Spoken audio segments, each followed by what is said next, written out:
നമ്മുടെ സോളാറിന്റെ emergency സൈറ്റിന്റെ battery backup easy ആയിട്ട് നമുക്ക് നേരെ ഇരട്ടിയാക്കാം. അതിനായിട്ട് നമുക്ക് ഈ സ്ക്രൂ എല്ലാം അഴിച്ചെടുക്കാം.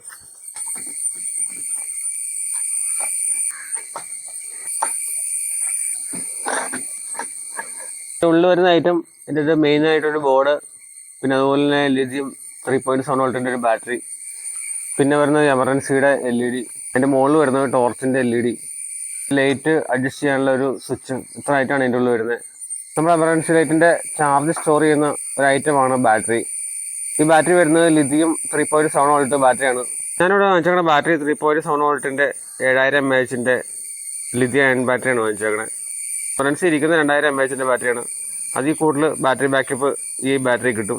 അപ്പോൾ ഇതിൻ്റെ അകത്ത് വരുന്ന 2000 mAh ബാറ്ററിയാണ് വരുന്നത്. അപ്പോൾ നമുക്ക് ഈ ബാറ്ററി മാറ്റി കഴിഞ്ഞാൽ നമ്മുടെ എമർജൻസിൻ്റെ ബാക്കപ്പ് ടൈം നേരെ ഇരട്ടിയാക്കാൻ പറ്റും. അപ്പോൾ നമ്മൾ കടയിൽ പോയി ബാറ്ററി വാങ്ങുമ്പോൾ മാക്സിമം കൂടിയ ബാറ്ററി വാങ്ങുക. അപ്പോൾ നമുക്ക് എമർജൻസിൻ്റെ ബാക്കപ്പ് ടൈം കൂടുതൽ കിട്ടും. അപ്പോൾ നമുക്ക് ഈ ബാറ്ററി ചേഞ്ച് ചെയ്ത് നോക്കാം. ബാറ്ററി ചേഞ്ച് ചെയ്യുന്നത് വളരെ സിമ്പിളാണ്. ഈ റെഡും ബ്ലാക്കും വരുന്ന വയറാണ് ബാറ്ററിയുടെ. അപ്പോൾ സോക്കറ്റാണ്, നമ്മൾ പതിനെ വലിച്ചു കഴിഞ്ഞാൽ socket ഊരിപ്പോരും.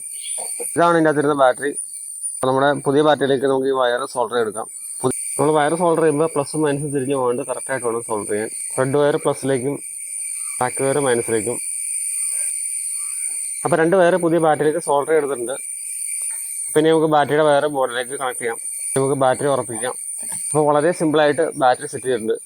Law bright, medium bright, high bright, കുറച്ച്.